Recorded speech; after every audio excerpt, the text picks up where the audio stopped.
Good morning friends. TNPSC previous year maths question. ஒரு கடிகாரம் 1 மணிக்கு 1 முறை, 2 மணிக்கு 2 முறை, 3 மணிக்கு 3 முறை என்றவாறு தொடர்கிறது. சரியாக ஒவ்வொரு மணிக்கும் ஒலி எழுப்பும் எனில் ஒரு நாளில் கடிகாரம் எத்தனை முறை ஒலி எழுப்பும்?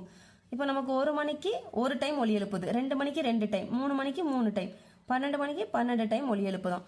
இப்போ இது எந்த ஃபார்மெட்ல இருக்கு? இயல் எண்களின் ஃபார்மெட்ல இருக்கு. இயல் எண்களின் கூடுதல் ஃபார்முலா n+1/2. இப்போ n-க்கு பதிலாக 12 சப்ஸ்டியூட் பண்றோம். 12 into 13, n+1 வந்து 12+1 into 13/2. அப்போ இந்த 2வும் 12 அடிக்கும் போது 6. இப்போ இது ரெண்டையும் பெருக்கும் போது 78 வரும். நமக்கு என்ன கேட்டிருக்காங்க? ஆனா 78 நமக்கு கேட்கறது என்ன கேட்டிருக்காங்கன்னா, ஒரு நாளில் எத்தனை முறை. நம்ம இப்போ 12 ஹவர்ஸ் தான் கண்டுபிடிச்சிருக்கோம். ஒரு நாள்ல டோட்டலா 24 மணி நேரம். அப்போ 12 ஹவர்ஸ்க்கு 78 முறைனா 24 ஹவர்ஸ்க்கு 78 into 2 போட்டு 156 156 முறை ஒலி எழுப்பும்.